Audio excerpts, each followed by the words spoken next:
الحمد لله الذي هدانا لهذا وما كنا لنهتدي لولا أن هدانا الله لقد جاءت رسل ربنا بالحق ثم الصلاة والسلام تحية والإكرام على النبي الأمي المكي المدني القرشي الهاشمي الرسول المصدق المصطفى الأمجد حبيب الله العالمين وشفيع المذنبين ورحمة للعالمين أبي القاسم مصطفى محمد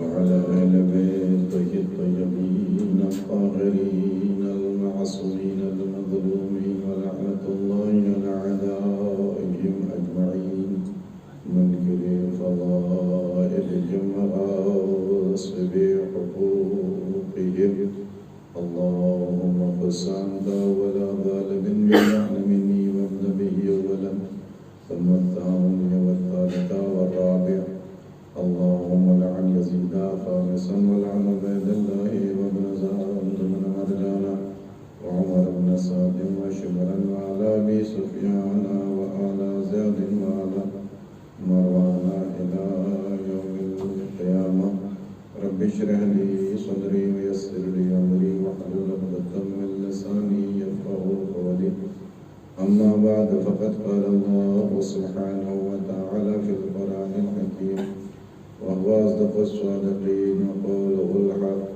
بسم الله الرحمن الرحيم يا أيها النبي جاهد الكفار والمنافقين واغلظ عليهم مأواهم جهنم وبئس المصير صلوات الله اللهم صل على محمد وآل محمد. ایک متصور الحمد متصور اخلاص تلاوت فرما کر شمسن سابقا سید محمد عباس رضوی اور نجمہ فاطمہ المرحومین کی آواز کو ارسال فرما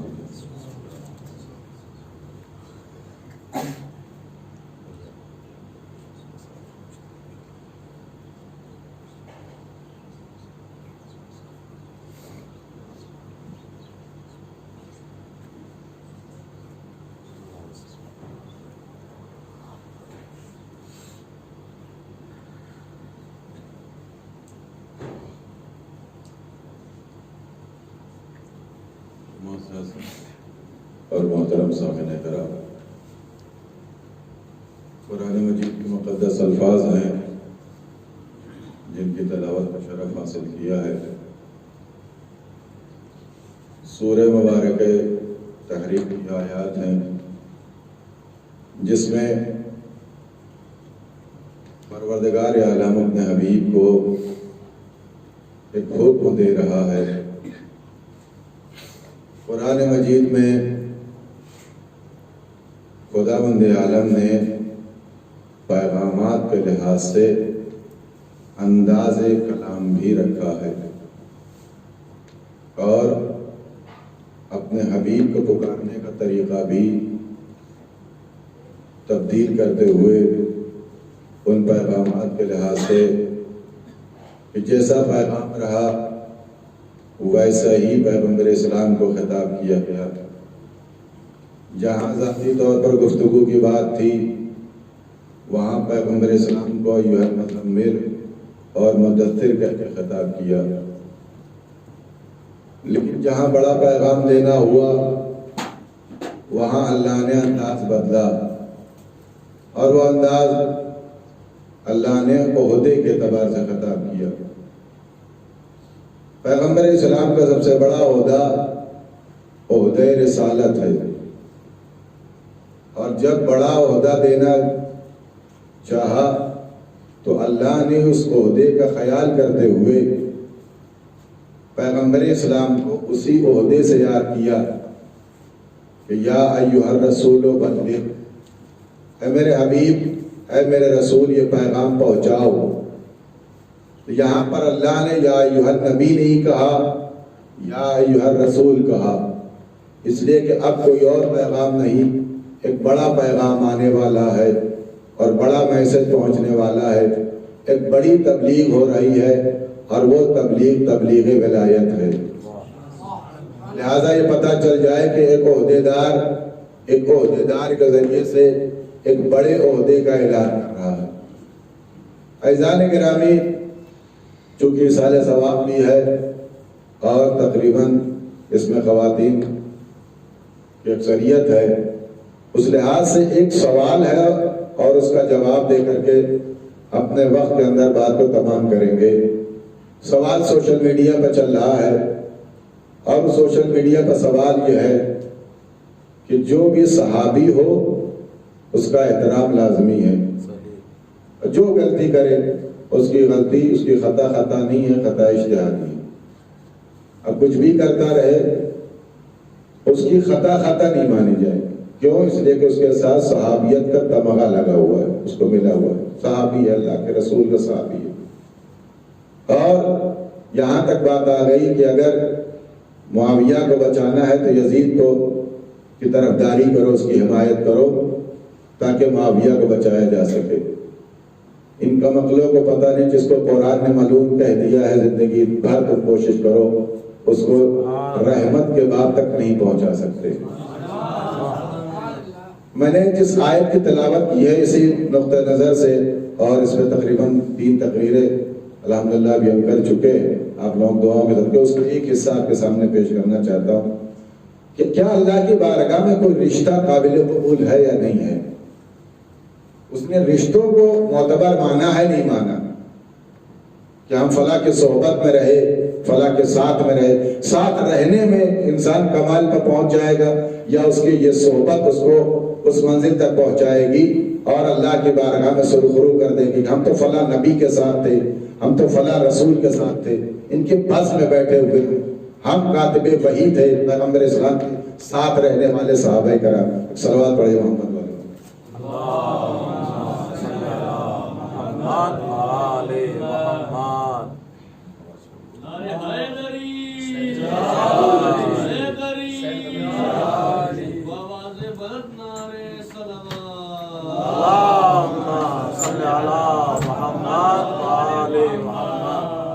غرض کہ آیت ہے، جس آیت کی تلاوت کی اس میں پیغمبر اسلام کو اللہ نے نبی کہہ کے خطاب کیا اور کہا یا ایھا النبی جاہد الکفار والمنافقین میرے حبیب، اے میرے نبی جہاد کرو کفار سے، جہاد کرو منافقین سے۔ عزیزان کرام توجہ کیجئے گا، اللہ کا خطاب ہے اور پیغمبر اسلام کو یہ حکم دیا جا رہا ہے سورہ تحریم میں کہ اے میرے حبیب، اے میرے نبی جہاد کرو، تیار ہو جاؤ لڑنے کے لیے، اور اس سے کفار سے، دوسری جنگ کس سے ہوگی؟ منافقین سے، اور سے لڑنا نہیں ہے، وَغْلُظْ عَلَيْهِمْ، اور ان لوگوں کو ڈراؤ دھمکاؤ اور ان کے شکنجے کو کسو، اب انہیں سختی کرو، ان کی نکیل کسو، اب انہیں ذرا تھوڑا سا متنبع کرو اپنی رسالت اور نبوت اور اپنے عہدے جلیل القدر اس عہدے پر فائز ہوتے ہوئے ان کی نکیل کسو اور ان کو بتاؤ کہ کوئی ذات ہے کہ جس کی رسی کسی جا رہی ہے، اب تمہیں یوں ہی نہیں چھوڑا جائے گا، تم بے لگام نہیں ہو، اب تمہارے لیے تلوار بھی موجود ہے اور تم کو ہم سیدھا کریں گے۔ اللہ نے کہا ان سے تیاری کرو کہ جہاد کریں گے، کس سے؟ کفار سے، اور کس سے؟ منافقین سے۔ وَغْلُظْ عَلَيْهِمْ، اور صرف اس نہیں انہیں بشارت دو، انہیں بتاؤ کہ جہنم بھی تیار کی گئی ہے، وَبِئْسَ الْمَصِيرُ، جہنم تمہارے لیے برا ٹھکانہ ہے، بدترین ٹھکانہ جہنم ہے۔ یعنی جتنے بھی لفظیں اللہ نے اس آیت میں رکھی ہیں وہ ساری لفظیں بتا رہی ہیں کہ پروردگار کس تیور میں ہے، یہ آیت کس تیور میں ہے، اور اپنا غصہ اور اپنا وہ غلبہ جو پیغمبر اسلام کو لوگوں پر ثابت کرنا ہے وہ پوری لفظیں بتا رہی ہیں۔ پہلی لفظ ہے کہ جہاد کرو، کس سے؟ کفار سے، اور کس سے؟ منافقین سے، اور ان کے شکنجوں کو کسو، ان کے نکیل کو کسو، اور انہیں بتاؤ کہ تمہارے لیے جہنم تیار کر دی گئی ہے۔ توجہ چاہتا ہوں، ایک لفظ پر بحث کر کے آگے بڑھنا چاہتا ہوں۔ جہاد کی لفظیں قرآن مجید میں بہت سے مقامات کا استعمال ہوئی ہیں اور سومانہ لفظ ہے جہاد، جہاد بالنفس بھی ہے، جہاد بالسیف ہے، لیکن یہاں پر مفسرین نے فرمایا یہاں پیغمبر اسلام کو جہاد بالسیف کا حکم دیا گیا۔ میں ایک سوال کا جواب دینا چاہتا ہوں کہ آیا پیغمبر اسلام کی صحبت کسی کو سود مند ہے، فائدہ پہنچا سکتی ہے نہیں؟ یعنی اگر کوئی صحابی میں آ جائے کیا اس کو یہ لفظ فائدہ پہنچائے گی یا نہیں، یہ رشتہ اس کے لیے کارآمد ہوگا یا نہیں، یہ علاقہ، یہ رشتہ داری، یہ ناتا اس کو میدان محشر میں اللہ کی بارگاہ میں سرخرو کر لے جائے گا یا نہیں، صرف خواب و خیال ہے۔ توجہ کیجئے گا، اللہ نے کہا میرے حبیب کفار سے جہاد کی تیاری کرو۔ پیغمبر اسلام نے پوری زندگی، اگر تمام غزوات پیغمبر کو دیکھا جائے اور جن پیغمبر نے 3 جنگوں میں شرکت نہیں کی ہے اور ان تمام جنگوں کے علاوہ جس میں آپ نے شرکت کی ہے نہیں، ان کی حیات طیبہ میں تقریباً اسلام نے 87 جنگیں لائی ہیں، بعض روایتوں میں 83 جنگیں۔ ان تمام جنگوں میں پیغمبر اسلام نے شرکت کیا ہے، لیکن کسی ایک جنگ میں پیغمبر نے منافقین کو قتل نہیں کیا، اور نہ پیغمبر اسلام نے منافقین کے مقابل میں لشکر تیار کیا۔ تو بعض مفسرین نے کہا کہ یہاں جہاد سے مراد منافقین سے ڈرانا ہے، توبیخ ہے، ان کو متنبہ کرنا ہے، ان کو انذار کرنا ہے کہ تم اپنی اوقات میں رہو، اوقات سے باہر نہ جاؤ، جو حدیں بیان کی گئی ان حد حدود کے اندر رہو، منافقین کو ڈرانے کی بات کی گئی ہے۔ لیکن امام نے فرمایا کہ پیغمبر اسلام نے صحیح کہ جنگ تو نہیں کی ہے کفار سے، لیکن پیغمبر اسلام اپنی زندگی میں جانے سے پہلے ایک جملہ کہہ کے گئے ہیں، اور وہ جملہ پوری زندگی پر پیغمبر اسلام کی تصدیق بن کے بول رہا ہے کہ پیغمبر اسلام جیسے جہاد کفار سے کریں گے ویسے ہی جہاد پیغمبر اسلام منافقین سے بھی کریں گے، چاہے پیغمبر رہے یا نہ رہے، اس لیے کہ منافقین مسلمانوں کی فہرست میں ہے اور مسلمانوں کے خلاف تلوار اٹھانا اسلام میں جائز نہیں ہے، ان کا مال اور ان کا خون مباح نہیں ہے۔ لیکن مباح کب ہے؟ پیغمبر نے فرمایا کہ منافقین کا خون مباح تب ہوگا جب منافقین مسلمانوں کے مقابل میں تلوار اٹھا لے، یعنی مقام حرب میں آ جائے، یعنی ان کے اوپر عنوان محارب ثابت آ جائے۔ جیسے ہی عنوان حرب ثابت ہوگا ویسے ہی یہ منافقین اٹھ کر کے کفار کی فہرست میں چلے جائیں گے۔ آئیے تاریخ میں تلاش کرتے ہیں، پیغمبر اسلام نے فرمایا علی انی سلم لمن سالرکم انی حرب لمن حاربکم، اے میرے حبیب، اے میرے علی، اے میرے جانشین، اے میرے وسیع، انتا منی وانا من، تو مجھ سے ہے میں تجھ سے ہوں، جو تجھ سے سلو کرے وہ مجھ سے سلو کرے، جو تیرے مقابل میں تلوار اٹھائے گویا وہ میرے مقابل میں تلوار اٹھائے۔ یعنی اللہ کے رسول نے پیمانہ دے دیا کہ منافقین کو بچانے کی کوشش نہ کرنا، بس یہ دیکھنا جو بھی منافق ہو اگر وہ علی کے مقابل میں آیا ہے تو اب منافق نہیں، اب وہ کافرین کے فہرست میں ہے، اور اللہ نے کہا کافروں سے جہاد کیا جائے گا، کافروں سے مقابلہ کیا جائے گا۔ اتنا ہی نہیں، ابن حاجب نے کہا کہ صحابیت کی تعریف ہی یہی ہے کہ صحابی مسلمان ہو اور ایمان پر باقی ہو اور اس کی موت آئے الا من قاتل علی جن، مگر وہ صحابی نہیں ہے کہ جس نے علی سے مقاتلہ کیا۔ توجہ چاہتا ہوں، اہل سنت کی کتاب موجود ہے، مختصر الاصول میں کہا کہ جس نے علی سے مقاتلہ کیا وہ صحابیت کی فہرست میں نہیں ہے، من موصولہ ہے، عموم پر دلالت کرتا ہے، عورتوں کو بھی شامل کیے ہے، مردوں کو بھی شامل کیے ہے، عورتوں کو بھی شامل کیا ہے، مردوں کو بھی شامل کیا ہے، یعنی صحابیت کی فہرست سے وہ کٹ جائے گا جس نے سوچا بھی ہے اپنے آپ کو علی کے مقابل میں، چاہے مرد تلوار لے کر کے آئے وہ بھی صحابیت کی فہرست سے باہر، چاہے عورت تلوار لے کر کے آئے وہ بھی احترام کی فہرست سے باہر۔ اب مجھے یہ کہنے کی ضرورت نہیں ہے کہ صحابی کون ہے، اب مجھے یہ دیکھنے کی ضرورت ہے کہ علی کے مقابل میں آیا کون ہے۔ صلوات پڑھیے محمد والے محمد پر۔ یہ دیکھنے کی ضرورت نہیں صحابی کون ہے، صحابی تو 1.25 لاکھ سے زیادہ تھے اور اس سے زیادہ تعداد لکھی گئی ہے، تو ہمیں صحابیت کی فہرست نہیں دیکھنا ہے، ہم کو علی کے اس راستے کو دیکھنا ہے۔ پیغمبر اسلام نے یہی تو فرمایا، اے علی میں نے کفار سے تنزیل پر جو ہے تلوار اٹھائی ہے، اے علی تم منافقین سے تلوار اٹھاؤ گے تو تعبیر پر، اے علی ہمارے اور تم میں فرق یہ ہے کہ ہم نے تنزیل پر لوگوں کو مارا ہے اور تم تعبیر پر لوگوں کو مارو گے۔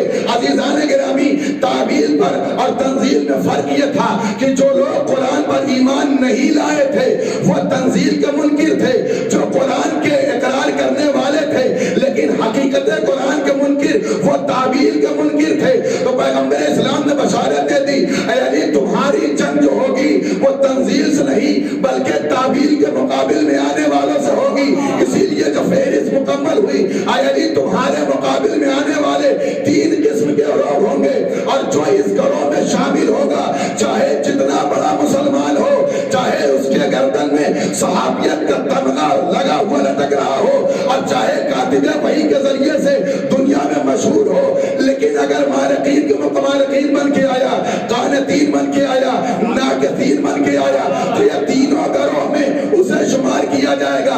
اس لیے کہ علی تمہارے مقابل میں 3 لوگ آئیں گے، کچھ مارق ہوں گے، کچھ قانت ہوں گے، اور کچھ ناسک ہوں گے، یعنی کچھ خارجی ہوں گے، کچھ منکر قرآن ہوں گے، کچھ تمہاری بیعت کے توڑنے والے ہوں گے۔ جس مافیا کو تم بچانا چاہتے ہو، کاتب وحی کے ذریعے سے صحابیت کا تمغہ دینا چاہتے ہو، وہ مارقین میں بھی ہے، وہ قاسطین میں بھی ہے، وہ مارقین میں بھی ہے، ناقصین میں بھی ہے۔ اس کا مطلب یہ ہے کہ مافیا 1-2 مرتبہ کا کافر نہیں ہے، 3 مرتبہ کا کافر ہے۔ جب ایک کافر سے جنگ ہو سکتی ہے تو 3 مرتبہ کافر ہو جانے والے سے جنگ کیسے نہیں ہوگی؟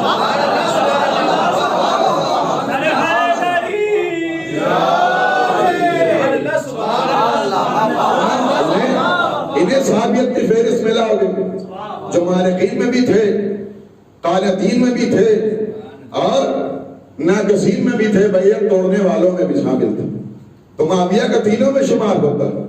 خوارج کا وجود اسی سے ہے۔ عزیزان گرامی، تو قرآن مجید کی آیت ہے کہ علی تم منافقین سے جنگ کرو گے۔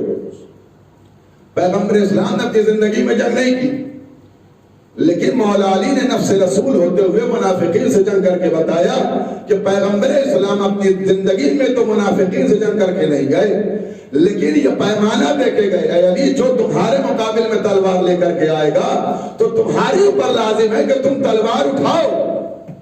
لہذا کوئی یہ فضیلت نہ دینے پر آئے کہ فلاں صاحب صحابی ہیں، فلاں صاحبہ ام المومنین ہیں، جی نہیں، قرآن نے لفظیں رکھی ہیں۔ توجہ چاہتا ہوں، کسی کو کسی کی فضیلت سے کوئی سروکار نہیں۔ ہمارے لیے پیمانہ آل محمد علیہ السلام ہے، ولایت علی پیمانہ ہے، اس پیمانے پر ہم رکھیں گے۔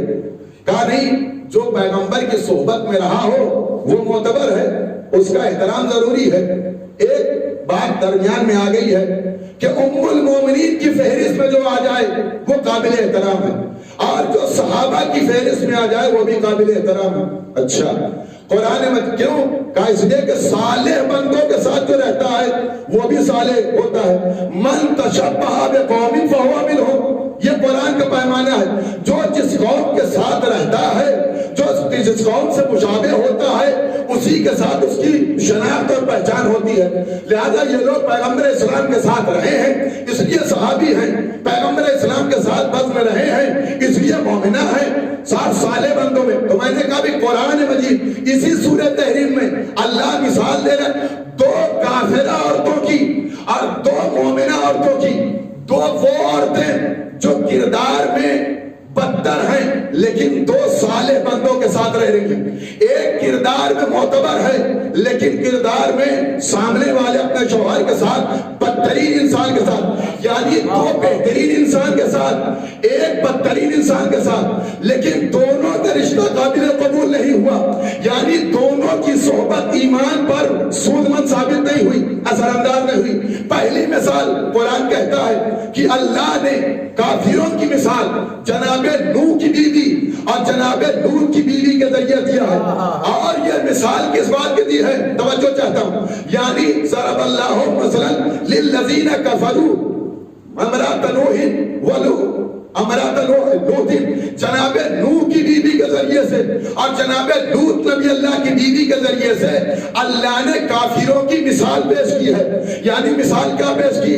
اللہ نے کہا یہ 2 بیویاں، یہ 2 ازواج نبی کی زوجہ ہیں اور 2 صالح بندوں کے درمیان رہتی تھی، 2 صالح بندوں کے تحت رہتی تھی، لیکن ان کے رشتے کو فلم یغنی عنہم اللہ شیئا، ان دونوں کو ان رشتوں نے کوئی فائدہ نہیں پہنچایا، نہ دنیا میں نہ آخرت میں۔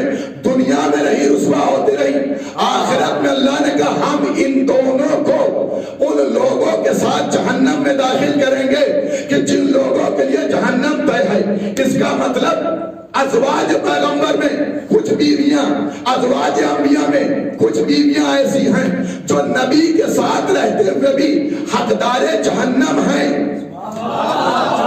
حقدار نار ہیں۔ بھائی ان کی دونوں کی خطائیں کیا تھی؟ قرآن کہتا ہے ان دونوں نے خطا یہ کی تھی، کافروں کو مثال منافقوں کے ذریعے دی جا رہی ہے، یعنی کچھ منافقین ہیں جن کا کردار کافروں جیسا ہے۔ کیا ہے ان کی خطا؟ ان کی خطا یہ ہے کہ ان دونوں بیویوں میں جناب نوح کی بیوی کی خطا یہ تھی جس کا نام رابعہ تھا، اس کی خطا یہ تھی کہ یہ جناب نوح کے مشن کی خیانت کرتی تھی اور جناب نوح کے دشمنوں سے ملی ہوئی تھی۔ اس کا مطلب کوئی بیوی اگر گھر کی بات باہر لے جائے، چاہے نبی کی زوجہ ہو غیر نبی کی زوجہ ہو، اگر آنگن کی بات باہر لے گئی تو خداوند عالم کی نگاہ میں خائن کہلاتی ہے۔ اور مفردات راغب نے لکھا اس جگہ پر خیانت سے مراد نفاق ہے اور نفاق سے مراد کفر ہے۔ عزیزان گرامی، دنیا جنگ جمل میں مولا علی کو مقابل میں آنے کے لیے یہ نہ سوچے کہ علی ام المومنین کے مقابل میں گئے، نہیں، دنیا یہ دیکھے کہ پیمانہ حق علی تھے، علی حق تھے، حق کے مقابل میں ایک باطل بنانے والی خاتون آئی ہے تو پیغمبر نے فرمایا علی تلوار ویسے ہی چلانا جیسے ہم نے کافروں کو چلائی ہے، تلوار ویسے ہی چلے گی جیسے ہم نے کافروں کو چلائی ہے۔ جناب لوط نبی اللہ کی زوجہ کی خیانت کیا تھی؟ کہا ان کی خیانت یہ تھی کہ جناب لوط کے اگر کوئی مہمان آتا تھا تو ان بدکار قوموں کو جا کے بتاتی تھی اور یہ آ کر کے ان کو پریشان کیا کرتے تھے۔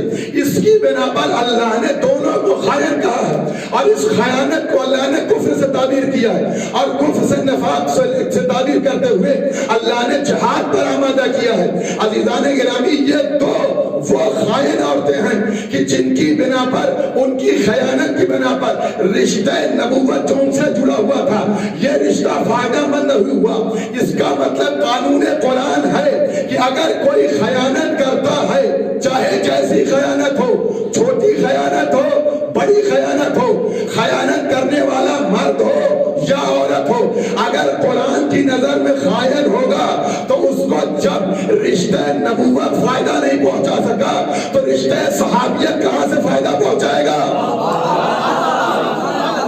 جب انہیں رشتہ نبوت انہیں فائدہ نہ پہنچا سکا، اپنی ازواج کو نہ بخشوا سکا تو رشتہ صحابیت کہاں سے فائدہ پہنچائے گا؟ لہذا کسی کو صحابیت کی فہرست میں داخل کر کے ضروری نہیں ہے کہ تم اسے بچا لے جاؤ گے، اس لیے کہ کفر اور نفاق کو اللہ نے تعبیر کیا ہے کہ ان کے مقابل میں جہاد کیا جائے گا۔ ایک صلوات پڑھیے محمد والے محمد پر۔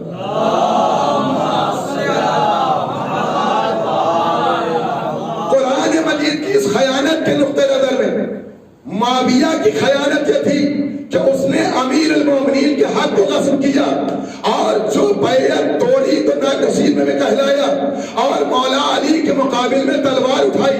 پیغمبر اسلام نے جو غدیر میں پیمانہ دیا تھا، اے علی، اے لوگو، اے حاجیوں سنو، کیا میں تمہارے نفسوں پر تم سے زیادہ اولا بھی تصرف نہیں ہوں؟ تو سب نے کہا بلا یا رسول اللہ، اس عہد و پیمان کو جو توڑے گا وہ مقابلے وہ محارب میں شمار کیا جائے گا اور جس کے اوپر لفظ محارب ثابت آئے گا وہ منافقین کی فہرست میں جائے گا اور جو منافقین کی فہرست میں جائے گا قرآن اس کو کافر سے تعبیر کرے گا۔ اب اس کا خون بھی جائز ہے، اس کی گردن بھی جائز ہے، اس پر لعنت بھیجنا بھی جائز ہے، اس کو مقعود بارگاہ قرار دینا بھی جائز ہے۔ لہذا تم صحابیت کی فہرست میں داخل کرو، ہمیں اسے کوئی سروکار نہیں، لیکن اتنا ضرور پتہ چل گیا علیہ السلام وہ ہے جہاں پر نقطے برابر نفاق نہیں ہے، صحابیت وہ ہے جہاں نفاق ہی نفاق پایا جاتا ہے۔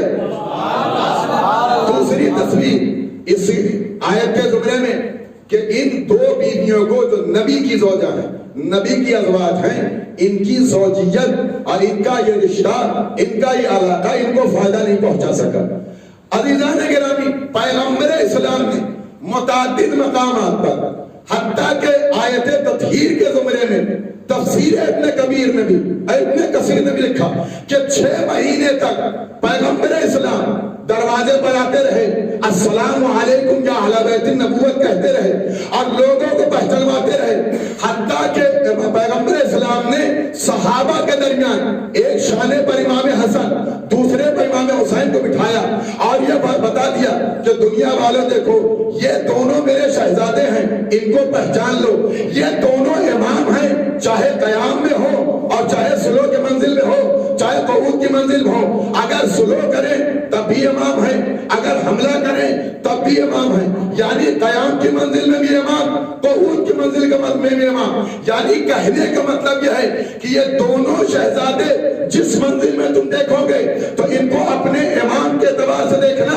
کبھی صرف حسن و حسین یا ہمارے نواسے کے اعتبار سے نہیں دیکھنا، اور ان کا پہچاننا گویا ہمارا پہچاننا ہے، اور جو ان کے مقابل میں آئے گا گویا ہمارے مقابل میں آئے گا، لہذا جس کو تم ام المومنین کہہ کے خطاب دے رہے ہو اور اس خطاب کے ذریعے سے لعنت کے زمرے سے تم نکال کر کے احترام کے زمرے تک پہنچا رہے ہو، تو ہم تمہیں جناب ابن عباس سے ایک روایت پیش کرتے ہیں جس میں جناب ابن عباس نے اسی خاتون کو جس کو تم نے ام المومنین کا تمغہ دیا ہے اور اس کو بزرگ ثابت کرتے ہو، جب امام حسن مجتبی کی شہادت واقع ہوئی، اس ملعونہ نے آ کر کے پیغمبر اسلام کے جوار میں دفن کرنے کے لیے رکاوٹ پیدا کی اور بے زین کے خچر پر سوار ہو کر کے آئی اور یہ فرمایا کہ ہم حسن کو پیغمبر کے پہلو میں دفن نہیں ہونے دیں گے، لہذا جنازہ لے کر کے چلے جائیں، آپ تک تاریخ موجود ہے۔ جناب ابن عباس آئے، عزیزان گرامی، وہاں پر لوگوں کے سامنے اس نے اپنی سربراہی میں امام حسن اور امام حسین کے ساتھ تلوار نہیں چلائی بلکہ تقریباً 70 تیر چلائے جو مظلوم امام حسن مجتبی کے جنازے میں پیوست ہوئے، تیر چلا کر کے اس نے مقام حرب میں لا کر اپنے آپ کو کھڑا کیا، اور قرآن کہتا ہے جو مقام حرب میں آل محمد کے مقابل میں آئے گا وہ اب صحابیت کی فہرست سے باہر ہے، منافقین میں داخل ہے، میں تو چاہتا ہوں وہ منافقین میں داخل ہے۔ اسی کو لحاظ کرتے ہوئے جناب ابن عباس نے امام حسن مجتبی کے جنازے کو امام حسین کے حوالے کیا اور آئے، اور آنے کے بعد ایک شعر پڑھا، توجہ چاہتا ہوں، شعر پڑھا، شعر کیا پڑھا؟ کہا تم کیوں روکنے آئی ہو؟ کہا اس میں میراث ہماری ہے اور ازواج پیغمبر میں سب سے زیادہ ابھی حقدار ہم ہیں، بغیر میری اجازت کے حسن کو اس جگہ پر دفن کرنا درست نہیں ہے، میں اپنی ملکیت میں حسن کو یہاں پر دفن نہیں کرنے دوں گی۔ پیغمبر اسلام کے صحابی نے جناب ابن عباسی جلیل القدر صحابی ہیں، انہوں نے فرمایا تمہارا حصہ کتنا بنتا ہے اور حجرہ پیغمبر میں تمہاری کتنی میراث ہے؟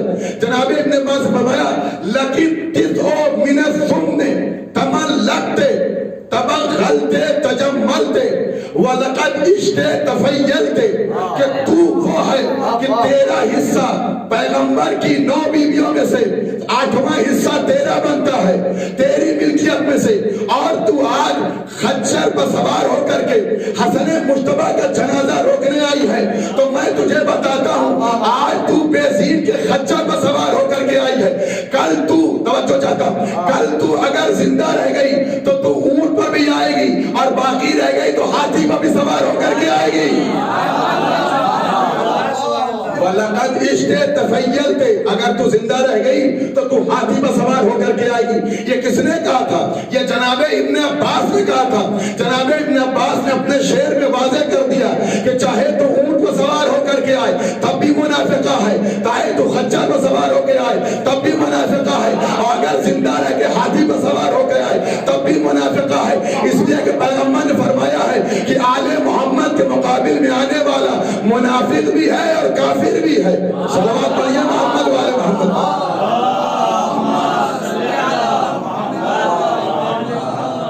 لہذا ان 2 بیویوں کو جو جناب نوح کی بیویاں ہیں اور جناب لوط نبی اللہ کی یہ دونوں ازواج کو کافرین کے لیے مثال قرار دیا۔ 2 بیویاں ایسی ہیں جن کو قرآن مجید میں مومنین کے لیے مثال قرار دیا گیا۔ ایک کا تذکرہ غالباً ہم کر سکیں گے اور بات تمام کر دیں گے۔ اس کے علاوہ چھٹے امام نے تقریباً 8 عورتوں کے نام بتائے ہیں کہ امام نے فرمایا وہ 8 عورتیں ایسی ہیں جنہوں نے اپنے ایمان اور بزرگی کے بنا پر اس قدر بزرگی حاصل کی کہ جب امام تشریف لائیں گے، ظہور ہوگا، تو ان 8 عورتوں کو دوبارہ دنیا میں بھیجا جائے گا۔ وہ کبھی کسی موقع پر سن لیجیے، مستقل تقریر ہے کہ وہ 8 عورتیں کون ہیں اور ان کا کارنامہ کیا ہے۔ ایک خاتون کا تذکرہ کر کے بات تمام کر دیں گے۔ قرآن مجید اسی آیت کے بعد کہ 2 عورتوں کو کافروں سے مثال پیش کی اور 2 مومن عورتوں کے لیے، مومنہ کے لیے، تمام مومنین کے لیے مثال پیش کی۔ اس میں سب سے پہلی خاتون کون ہے؟ جناب آسیہ۔ جناب آسیہ فرعون کے دربار میں ہیں، فرعون کی زوجیت میں۔ جس طریقے سے جناب نوح اور جناب لوط نبی اللہ صالح بندے ہوتے ہوئے، اللہ کے برگزیدہ اور پاک و پاکیزہ راہبر ہوتے ہوئے، ان کی یہ رہبریت ان 2 کافرہ عورتوں پر اثر انداز نہ ہوئی، اسی طریقے سے فرعون کا کفر جناب آسیہ کے ایمان، مستحکم ایمان کو متاثر نہ کر سکا، اور جناب آسیہ کو سزا دی گئی۔ سزا کیا دی گئی؟ ان کو دھوپ میں چھوڑ دیا گیا اور ایک پتھر میں باندھا گیا اور ان کے سینے پر پتھر رکھا گیا، اتنا وزنی پتھر کہ جس کی بنا پر ان کی موت واقع ہو۔ جب پتھر رکھا جا رہا تھا تو جناب آسیہ نے اپنے ایمان کا اظہار کیا اور 2 دعائیں کی۔ ایک دعا یہ کی، پروردگار میں یہ چاہتی ہوں کہ میرا گھر تعمیر ہو، بنا کہاں؟ جنت میں اپنے پاس، جہاں تیری جوار رحمت ہے وہیں مجھے جنت میں گھر مل جائے، گھر میرا بنا دے۔ دوسری دعا یہ ہے کہ نجنی من فرعون وعملہ، مجھے فرعون اور اس کے عمل سے نجات دے، ونجنی من القوم الظالمین، اور مجھے نجات دے، چھٹکارا دے، مجھے آزادی عطا کر ظالمین کی قوم سے۔ اب اللہ نے جناب آسیہ کو بشارت دی۔ بشارت تب دی جب جناب آسیہ نے فرعون کے کردار کے بھی اور فرعون کے عمل کے بھی ٹھکرا کر کے اور اس کی بادشاہیت کو روک کر کے اعلان تبرہ کیا۔ یعنی اس کا مطلب یہ ہے کہ صرف کسی ذات کو چھوڑنے کا فائدہ نہیں ہے، بلکہ اس ذات کو ترک کرتے ہوئے اس ذات سے تبرے کا اعلان بھی ضروری ہے، اعلان برات بھی ضروری ہے۔ جیسے ہی جناب آسیہ نے فرعون کو چھوڑا اور فرعون کے کردار سے اعلان برات کیا، تب اللہ نے بشارت دی کہ اے آسیہ گھبراؤ نہیں، میں نے تم کو اپنے جوار میں گھر بھی دیا ہے اور میں تم کو جنت کی بشارت بھی دے رہا ہوں۔ عزیزو، جناب آسیہ نے 2 دعائیں کی۔ ایک دعا جنبہ جسمانی سے متعلق ہے، ایک دعا جنبہ روحانی سے متعلق ہے۔ جنبہ جسمانی سے متعلق جنت کا مطالبہ، جنبہ روحانی سے متعلق رحمت کا مطالبہ۔ یعنی جناب آسیہ نے بتا دیا فقط جنت جانا کمال نہیں ہے، بلکہ جنت میں اللہ کی رحمت کو حاصل کر لینا یہ بھی کمال ہے۔ اب جو اللہ کی رحمت کو حاصل کر لے گا وہ مطرود بارگاہ الہی نہیں ہے۔ لہذا اللہ نے جناب آسیہ کی دونوں دعائیں قبول کر لی، اور دعا تب قبول ہوئی جب فرعون کو بھی ٹھکرایا، فرعونیت کو بھی ٹھکرایا۔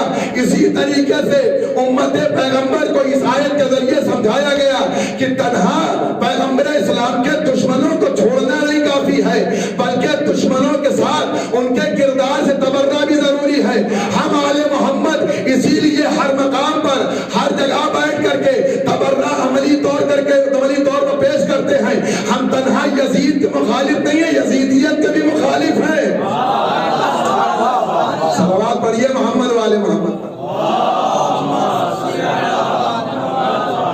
ہم تنہا یزید کے مخالف نہیں ہیں، ہم یزیدیت کے بھی مخالف ہیں، اور ہم صرف دل میں نہیں بلکہ اعلان تبرہ ویسے ہی کرتے ہیں جیسے جناب آسیہ نے اعلان تبرہ کیا ہے۔